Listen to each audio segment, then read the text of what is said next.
11장 21절에 있는 말씀을 가지고 공부를 하겠습니다. 다 21절 읽으십시다. 하나님이 원 가지들도 아끼지 아니하셨은즉 너도 아끼지 아니하시랴. 하나님의 선민은 이스라엘이라고 합니다. 육적인 이스라엘은 유대민족이고 영적인 이스라엘은 우리 이방인의 신자들인 것입니다. 그 이스라엘은 아브라함과 이삭과 야곱을 뿌리로 하여 자란 하나님의 선택된 민족인데 그들 중에 일부분이 주님을 거역함으로 하나님께 버림을 받고 그 가지가 꺾였습니다. 이스라엘에서 가지가 꺾이고 이방인인 우리들이 접붙임을 받았어. 이스라엘의 뿌리, 아브라함과 이삭과 야곱에서 나오는 뿌리에서 오는 진액을 받게 되었습니다. 그 진액이라는 것은 하나님의 선민이요 천국의 영광을 상속으로 받는 이 진액을 우리가 받게 되었어요. 그건 우리 스스로의 뿌리에서 받는 것이 아닙니다. 원래 하나님이 아담으로부터 시작해서 하늘나라를 회복하기 위한 계획 중에서 아브라함을 택하시고 이삭과 야곱이 12 자녀들을 통해서 세우신 이스라엘 육적인 선민의 나라, 그 육적인 선민의 나라를 하나님이 선택했는데 그들이 하나님께 반역함으로 하나님께로부터 꺾임을 받았어요. 아브라함과 이삭과 야곱의 그 뿌리에 선 이스라엘 나라에서 꺾임을 당하고 그 자리에 우리가 들어가요. 우리가 접붙임을 받아서 우리는 육적으로 아브라함과 이삭과 야곱이 우리 조상이 아님에도 불구하고 거기에 접붙여서 이제는 아브라함과 이삭과 야곱에게 준 약속과 복을 다 누리게 된 것입니다. 그래서 우리가 구약 성경을 읽는 거예요. 구약 성경은 선민들에게 준 것입니다. 아브라함과 이삭과 야곱의 후손은 이스라엘 백성에게 준 하나님의 약속의 말씀을 우리 구약을 읽는 이유는 이제 우리가 거기에 접붙임을 받았기 때문에 이스라엘 백성에게 준 하나님의 언약은 바로 우리에게 준 언약이 되어버린 것입니다. 여러분, 그들에게 주신 율법이나 제도는 예수님이 십자가에서 다 이루어버리기 때문에 이스라엘 백성에게 준 여러 가지 율법과 제도는 우리가 지키지 않지만 그들에게 준 약속은 우리가 이제는 똑같이 받게 됐습니다. 사람들이 성경을 때 이거 구약 창세기부터 말라기까지 이스라엘 백성에게 준 말씀인데 우리가 무슨 상관이냐? 상관이 있지요. 이스라엘 백성은 아브라함과 이삭과 야곱의 그 가지에서 둥거리에서 지켜 나간 그 자리에 우리가 접붙였으니까 우리가 접붙임을 받아서 그들에게 주신 메시아의 약속, 그들에게 예수님이 오셔서 구원을 주겠다는 메시아 약속을 우리가 받아서 예수님을 구주로 모시고 우리는 이스라엘에 준 모든 언약을 우리가 소유하게 된 것입니다. 그래서 우리는 정말 복이 능쿨채 떨어졌습니다. 호박이 능쿨채 떨어졌습니다. 꿈도 안 꾸던 하나님의 축복이 임하여서 우리를 선택하사 하나님의 선택한 나라인 이스라엘에 접붙임을 받았습니다. 그런데 이 성경은 말하기를 하나님이 선택한 육의 선민인 이스라엘 또 하나님을 반역하고 거역하니 하나님이 사정없이 꺾어버렸는데 하물며 접붙임을 받은 우리야 거역하고 반역하면 우리도 별 볼 일 없이 추풍 낙엽같이 떨어진다는 것입니다. 조심해라. 원 가지도 아끼지 않았는데 접붙인 가지야 뭐 말할 것 있겠는가. 예를 들어 말하면 친자식도 잘라버리는데 양자로 돌아온 것이 금방지게 날뛰면 그거는 아예 인정사정 보지 않고 잘린다는 겁니다. 이스라엘 백성도 잘렸는데 우리 접붙임 받은 우리들이 불신앙 불순종하면 잘릴 것은 당연한 이치죠.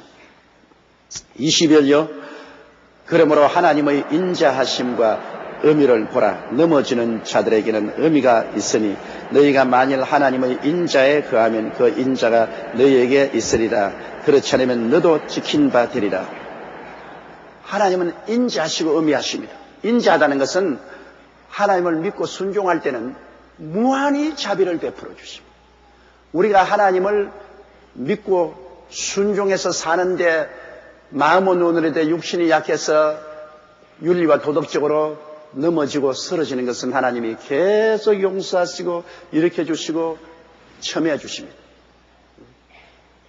하나님이 미워하시는 다른 신을 섬기고 우상에 절하고 하나님의 이름을 모욕하고 그렇게 하면은 이거는 초계와 같이 버림을 당합니다. 그러나 그렇지 아니하고 나는 하나님을 잘 믿으려고 하다가 잘못해서 부모에게 불효하기도 하고 미워하기도 하고 성적 도덕적인 문란한 죄도 짓기도 하고 11조 혹시 도둑질하기도 하고 이웃을 거짓 증거하기도 하고 이웃을 탐해서 모함하기도 한 이런 죄들을 짓고 하나님 앞에 엎드려 회개하고 다시 돌이키면 하나님이 용서해 주시고 씻어 주시는 것입니다. 그런 죄도 자꾸 습관적으로 지으면 하나님은 그냥 용서해 주지 않고 매를 때리는 겁니다. 하나님이 매를 심히 때려요. 나는 우리 교단에 농하자 교회를 책임지고 있던 내 신학교 동기 동창 목사가 있었는데요. 이 농하자들을 돌보면서 미국 본부에서 농하자를 위해서 보낸 기금을 자기 포켓도에 넣었습니다. 일반 사람들은 아닙니다. 농하자들 여러분 이 세상에 살아가는데 얼마나 힘이 듭니까? 정상인과 같이 경쟁하고 살라니 생활에 궁핍하고 어렵게 말할 다 할 수 없죠. 그래서 농하자들을 위한 교단의 기금이 오는 것을 그 농하자 기금을 포켓도에 집어넣습니다. 그리고 농하자들을 농락했습니다. 그러니까 그가 분명히 하나님의 부르심하고 기름부은 종이지만은 하나님이 여러 번 경고해도 듣지 않으니까 그 집에 사는 집에 불이 났습니다. 불이 나가지고서 어린아이 하나만 들어서 창문 밖으로 내던져서 뜰에 떨어져서 살고 그 부부는 불에 타서 죽었습니다. 나는 그걸 보고 아주 마음에 큰 경계를 느꼈습니다.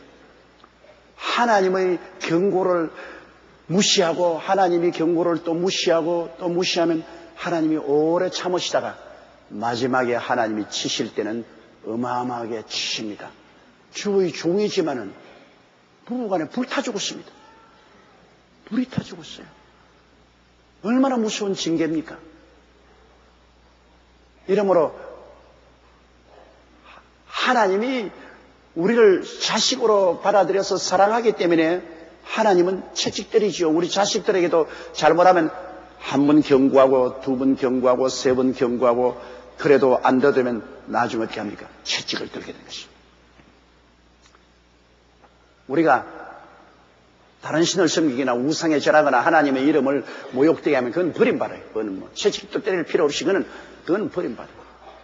그러나 우리가 인간관계에서 윤리와 도덕적인 범죄하는 것은 회개하면 용서하고 하나님이 용서하고 자꾸 성화시키지만은 아예 그냥 관습적으로 하나님을 거역하고 자꾸 범죄하면은 그때는 얻어맞습니다. 하나님 때리시면 심히 때리죠. 아프게 때리죠. 그냥 간질간질하게 때리지 않습니다. 심히 때려요. 그러다도 회개식에서 올바른 길에 걸어가야죠. 그러므로 하나님은 아주 자비하고 긍휼하셔서 우리를 용서하고 우리를 변화시키고 또 징계를 내리기까지 사랑하는 자에게는 징계를 내리기까지 하지만은 그러나 타락하는 자에게는 다른 신을 섬기거나 우상에 절하고 그리스도 이름을 배반하고 등을 돌리는 자에게는 하나님은 무시무시하게 엄하십니다. 당신이 택한 아브라함과 이삭과 야곱의 자손도 하나님이 몰인정하게 북방의 아수르를 불러다가 북방 이스라엘을 멸망시키고 바벨론을 불러서 남방 유다를 멸망시키고 친백성도 외국 군대를 불러서 멸망시키고 처참한 고통 속에 집어넣고 포로로 잡혀가게. 그러니 하나님을 거역한 자에게는 하나님이 엄합니다. 윤리와 도덕적으로 거역한 사람은 용서해 주시고 오래 참으시고 채찍을 때려서 돌이시면은 다른 신을 섬기거나 우상에 절하거나 하나님의 이름을 거역하고 반역하는 죄는 하나님이 인정사정 돌보지 않습니다. 하나님의 엄하신 심판이 임하는 것입니다. 그렇기 때문에 믿고 순종하는 자에게는 너무나 자비하고 너무나 좋으신 아버지지만 불신앙, 불순종하고 거역하는 자에게는 하나님의 엄하심은 이스라엘 백성들이 얼마나 처참하게 하나님께 버림을 당한다는 사실을 우리가 잘 보고 알 수 있는 것입니다. 그러므로 우리가 접붙인 이스라엘에게서 찍혀나가지 않도록 조심해야 됩니다, 여러분. 찍혀나가면 안 돼요. 우리는 믿음과 순종을 위해서 힘쓰고 애쓰고 노력해야지 찍혀나가서 버림받으면 얼마나 비참합니까? 생각해 보세요. 불과 유황으로 타는 못에 영문이 버림을 받아 그 속에서 아수라장이 된 것을 한번 생각해 보십시오. 불과 유황으로 타는 못에 들어가서 새식토록 불타는 거 한번 생각해 보십시오. 손톱 밑에 가시가 하나 들어와도 밤새도록 아파서 살 수가 없는데 불과 유황으로 타는 못에 들어가서 여러분 성경에 보시면 부자가 이 세상의 부귀영화 공명을 다 누렸다가 죽어서 음부에 내려가서 불꽃 가운데서 아버지 아브라함이여 나사로를 보내어서 손에 물 한 방울 적셔서 혀를 서늘게 해주십시오. 물 한 방울. 그러나 그것도 거부당했어요. 이러므로 사람이 온 천하를 다 얻고도 자기 목숨 하나 잃으면 무엇이 유익하리요? 자기 목숨과 무엇이냐. 이러기 때문에 여러분의 자녀들을 위해서 기도를 많이 하십시오. 제일 가슴 아픈 것은 나중에 심판날에 자녀들이 불과 유황으로 타는 모습으로 들어가는 것을 볼 때 그 고통은 얼마나 더하겠습니까? 다른 것은 제껴놓기라도 자녀가 구원받지 못하고 자녀들이 불과 유황으로 타는 못에 들어가는 것을 부모가 볼 수 있겠습니까? 백보자 심판날에는 구원받은 사람은 다 예수님의 보좌 뒤에 서는데 그 앞에 불과 유황으로 타는 못에 들어갈 사람이 다 부활해서 쫙 서게 되는 겁니다.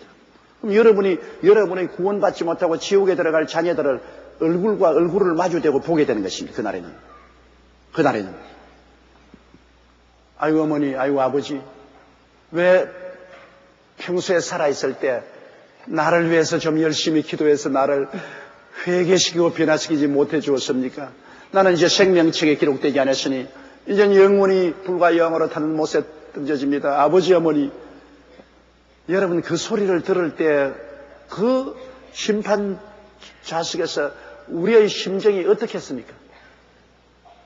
그걸 생각하면 끔찍합니다. 그러므로 자녀들은 주 예수를 믿으라 너와 내 집이 구원을 얻으라 했었으니까 이미 내가 구원받은 이상은 우리 직계 혈통은 하나님의 선택을 받은 것입니다. 하나님 부름을 받고 있습니다. 대답을 하는가 안 하는가는 그 자식들에게 달렸으니. 그러므로 자녀들 구원을 위해서 기도를 많이 하십시오. 기도를 해야 하나님이 변화시켜 주시는 것입니다. 기도 안 하면 변화 안 시켜줘요. 기도를 하면 변화시켜줘요.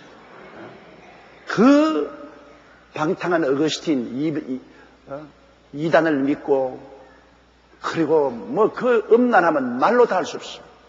그러나 그 어머니 모니카가 그 아들을 위해서 목숨을 바쳐 기도를 한 결과에 그 방탕한 어거스틴이 변화되어 기독교 역사상의 가장 위대한 성자가 되었습니다. 그러므로 예수님께서도 십자가를 메고 올라갈 때 여인들이 울면서 따르니까 이스라엘의 딸들아 나를 위해서 울지 말고 너와 너 자녀들을 위해서 울라고 했습니다. 그 자녀들을 위해서 울으라고 주님께서도 친히 명령하셨어요. 그러니 우리가 다른 사람 구원하는 것은 말할 필요 없지만 그러나 제일 가슴 아픈 것이 자녀들이 구원받지 못하고 지옥불에 떨어지는 것은 견딜 수 없는 고통입니다. 이것만은 막아야 돼요. 신랑은 안 믿어도 권면하고 안 되면 돌아서면 남이니까. 부부간이라는 것은 돌아서면 남이니까. 남남끼리 모여서 살다가 남남끼리 헤어지는 것인데 권면하다 안 되면 돌아서면 그뿐이지만은 자식은 돌아설 수가 없어요. 남이 안 돼요. 12번 돌았어도 자식은 남이 안 돼요. 부부간에는 돌아놓으면 남이 되지만은 자식은 12번 돌아놓어도 남이 안 돼요. 그것은 언제나 내 자식입니다. 그렇기 때문에 이 세상에서 자식이 복받는 것이 부모에게 제일 큰 축복이고 자녀가 못 되는 것이 부모에게 제일 큰 저주인 것입니다. 구약성경에도 보면은 우리에게 주신 하나님의 축복 중에 제일 일의 축복이 자녀 축복입니다. 이러므로 자녀를 위해서 우리가 기도를 많이 해야 될 것입니다. 23절요. 저희도 믿지 아니한데 그하지 아니하면 접붙임을 얻으리니 이는 저희를 접붙일 능력이 하나님께 있습니다. 말할 필요 없지요. 이미 하나님은 그들을 선택하셨으니까. 선민이니까. 하나님이 안 불러놓은 사람이 모르겠지만 이미 불러놓은 사람, 선택한 사람들이 하나님을 거역하고 나갔으니까. 그러니까 이미 선택받은 것은 하나님을 버리고 나갔을지라도 하나님 편에서는 선택은 틀림이 없어. 하나님은 변하지 않으셨어요. 나는 내 제자들이 잘못해서 내게 와서 무릎을 꿇어 눈물을 흘리고 살려달라고 할 때 내가 늘 하는 말이 있습니다. 너가 내 제자인 것은 내가 부인할 수 없다. 너희가 잘못하면 내가 속이 상하지 밉지는 않다. 속이 상해. 잘못하면 내가 너무너무 가슴이 아프고 속이 상하지 밉지는 않다. 그러니 좀 속 좀 덜 썩여라. 내가 그런 말을 하죠. 여러분, 하나님이 선택한 선민이 하나님을 등지고 나가면 하나님 속이 얼마나 아프겠어요. 하나님 속이 말할 수 없이 아픕니다. 그러나 그들은 이미 부르심을 받고 선택함을 받은 사람이기 때문에 회개하면 하나님이 쉽게 용납해 두는 것입니다. 선택도 안 하고 부르시도 않은 사람은 하나님이 아무리 그것을 하나님 나라에 들어오려 해도 못 들어오지만 이미 하나님이 부르셨고 선택한 사람인데 이 사람들이 타락에 나갔다가 회개하고 돌아오면 쉽게 접붙이죠. 원가지가 껴나갔다가 회개하면 도로 붙이는 것이 쉽죠. 오늘 이미 구원받은 사람들이 타락한 사람 많습니다. 예수를 믿고 타락해요. 우리 신학적인 면에서 볼 때는 예정론에서 한번 구원받으면 영원히 구원받는 걸 하는데 그렇게 되면 좋겠죠. 그러나 성경에는 여러분 구원받은 사람이 타락하는 건 많죠. 이스라엘 백성들도 하나님이 선택을 받았으나 타락했죠. 예수 믿는 사람들 중에도 바울 선생을 따라가던 도마는 세상을 사랑하여 데살로니가로 갔고 그 전에까지는 바울 선생의 제자로서 도마가 아니라 도마가 아니고 데마 늘 같이 따라다녔는데 그러나 나중에는 세상을 사랑해서 버리고 가서 그 다음 성경에는 데마 이름이 안 나옵니다. 예수를 잘 믿던 사람도 세상을 사랑해서 타락할 수 있어요. 그렇기 때문에 그런 점에 있어서 나는 예정론을 믿는 사람이지만은 순수 예정론한 자와 틀리는 것은 구원받는 사람은 하나님이 만세전에 예정하시고 작정하시고 부르신 사람만이 구원을 받되 예정론자는 타락은 할 수 없다고 하는데 나는 타락할 수 있고 버림받을 수 있는 것을 믿습니다. 성경이 그렇게 말하고 있습니다. 그러나 타락했을지라도 회개하고 돌아오면 됩니다. 내가 잘 아는 친구 한 사람인데 예수를 잘 믿었는데 그 다음에는 세상에서 살다가 타락해가면 술 먹고 방탕하고 야단이에요. 그래서 내가 만나가 너 지옥 간다 지옥 가. 아니야, 나는 예정론을 믿는 사람이야.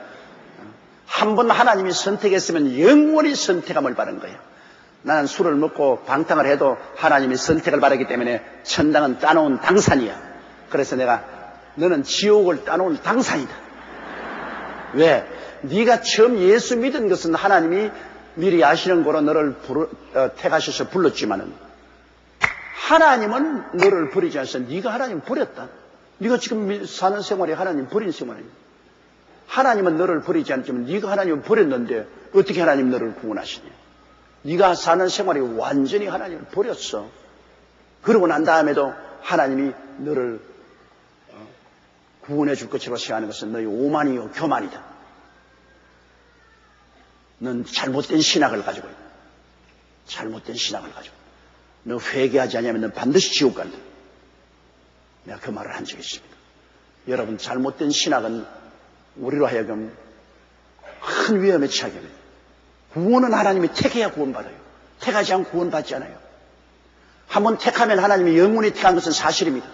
그러나 사람이 하나님을 저버리면 버림받습니다. 사람이 버렸는데요. 부모가 아무리 자식을 내 자식이라고 낳아서 자식이냐면 자식이 나는 우리 부모 자식을 거부한다고 버리고 나가버렸는데 그럼 부모가 어떻게 합니까? 부모를 버리고 나가서 나는 부모님 당신 자식이 아닙니다. 나는 부모님 자식인 것을 거부합니다. 나가는 그 아들에게 상속 줄 수 있어요? 거부하고 나가버렸는데 못하지요. 그러나 그랬음에도 불구하고 회개하고 돌아오면 이미 하나님이 부르시고 택한 사람이기 때문에 곧장 복구가 될 수 있는 것입니다. 그렇기 때문에 예수 믿다가 타락한 사람 열심히 기도하고 전도해서 돌아오도록 해야 됩니다. 돌아오도록. 탕자가 아버지를 떠나서 허랑방탕했으나 회개하고 돌아오니 아버지가 두말하지 않고 받아주지 않습니까? 그것은 이미 하나님이 택하시고 불러놓은 사람이기 때문에 하나님이 부린 거라는지요. 쥐가 하나님을 부인했지. 회개하고 돌아오면 또다시 하나님 품에 들어갈 수가 있는 것입니다. 24절요. 내가 원 돌감나무에서 지킴을 받고 본성을 거스려 좋은 감람나무에 접붙임을 얻었은즉 원가지인 이 사람들이야 얼마나 더 자기 감람나무에 접붙임을 얻으랴. 그 말이죠. 왜냐하면 우리 돌감람나무인 우리가 잘림을 받아가지고서 원감람나무인 이스라엘에게 우리가 접붙임을 받았었는데 원가지들이 찍힘을 받았다가 회개하고 돌아오면 접붙이는 것 쉽지요. 본질적으로 질이 같지. 우리는 이질적인 돌감람나무에서 우리가 지킴을 받아서 원감람나무에 접붙임 받는 것. 이거는 어려운 것이지만은 이루어졌어요. 근데 본질적으로 질이 같은 원감람나무에서 지킴을 받은 가지들이 도로 갖다 접붙이는 것이야. 그건 아주 쉽죠. 서로 질이 같으니까. 우리가 요사이 장기 이식하지 않습니까? 장기 이식은 마음대로 되는 것이 아니에요. 신장을 이식하더라도 서로 거역하지 않는 생리적으로 같아야 돼요. 아무리 남편이 신장이 썩어서 이젠 죽게 되어도 부인이 신장을 주고 싶어도 남편 조직하고 조직이 맞지 않으면 줄 수가 없어요. 그러나 조직이 같은 조직이면 착각 잘 붙어요. 조직이 다르면 잘 안 붙어요. 그렇기 때문에 이 신장이나 간장 이식을 하는데 제일 조직이 잘 맞는 것이 자식이 제일 잘 맞는다 그럽니다. 부모와 자식은 서로 혈통이 같기 때문에 제일 조직이 잘 맞을 가능성이 많다. 그래서 부모의 신장이나 간장을 자식에게 주고 자식의 신장과 간장을 부모에게 줄 수 있는 가능성이 많습니다. 조직이 맞으니까. 같은 조직끼리는 거역을 안 하기 때문에 잘 받았는데 조직이 다르면은 신장을 옮겨놔도 몸에서 그걸 거역해서 죽여버려요. 간장을 해도 내 몸에서 저항력이 생겨서 그걸 죽여버려요. 면역이 일어나서. 그렇기 때문에 이식해도 안 돼요.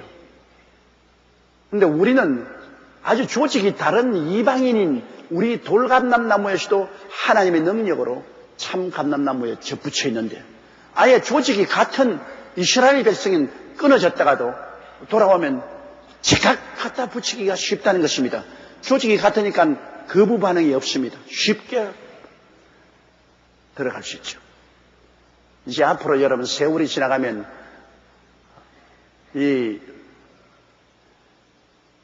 인공장기가 대량 생산될 날이 올 것입니다.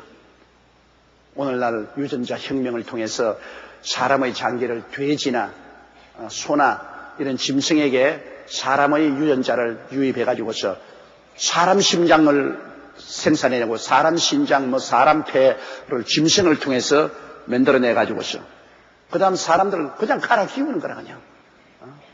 아주 신발 갈아 신듯이 늙어서 이제 폐가 늙으면 젊은 폐 갈아 넣고 늙은 간장이면 젊은 간 갈아 넣고 그러면 사람이 뭐 120살, 150살 살아요. 내 미국에서 보니까 어떤 사람 이야기 들으니까 나이 많은 분인데 간암으로 죽게 됐는데 젊은 사람이 사고가 나서 죽었어요.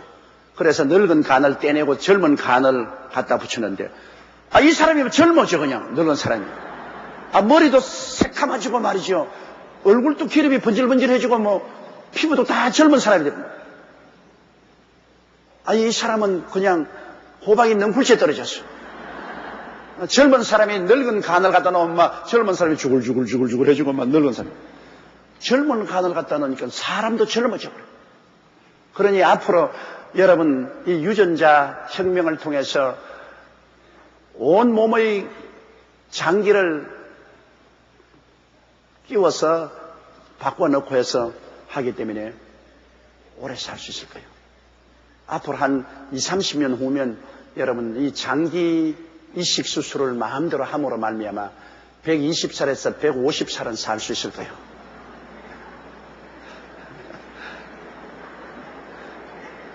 그러니까 육체적으로 오래 살거든 싶거들랑 아주 기도 많이 해서 한 20, 30년 더 버티라고요.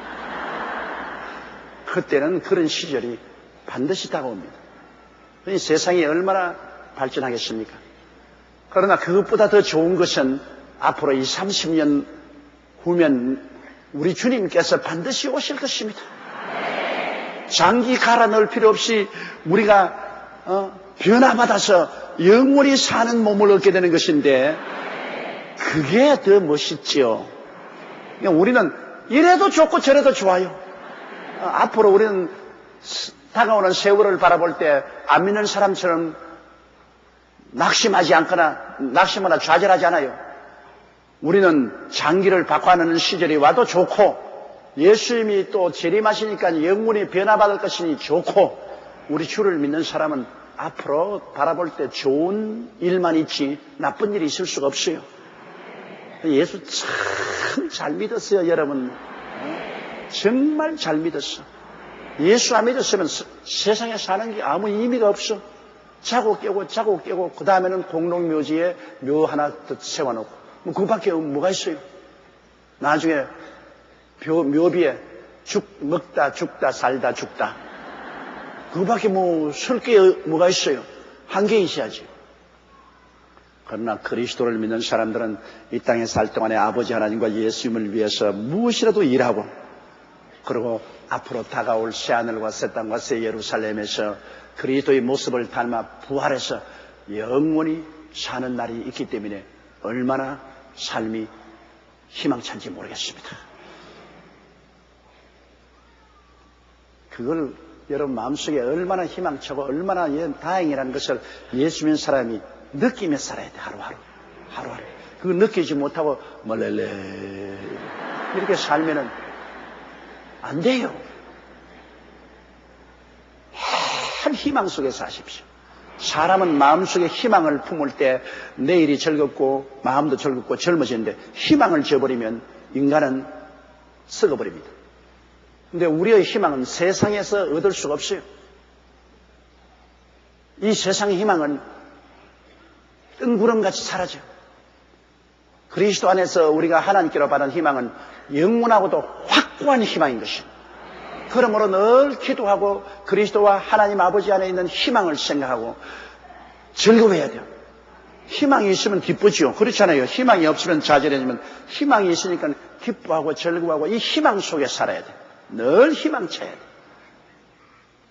그래서 내일은 오늘보다 다음 달은 금번 달보다 명년은 금년보다 점점 더 희망이 넘쳐나야 돼요. 안 그러면 오늘 또 하루 지났구나 또 자자. 그 어제 덮었던 이부자리 그대로 깔고 어제 베었던 베개 그대로 베고 또 하루 또 자고 또 그 이튿날 오늘 또 지났다 또 자자. 그러다가 나중에 그 베개 베고 세상아 굿바이 그곳으로 가버립니다. 그럼 절망이지 뭐. 그 뭐가 사는 게 있어요? 희망을 가지고 사는 사람은 구름에서 떠서 사는 삶을 사는 것입니다. 늘 가슴이 두근두근합니다. 희망이 있습니다. 늘 두근두근해. 늘 주님 은혜 가운데서 하나님의 영광이 임하실 것을 기대하고 살 수 있는 것입니다.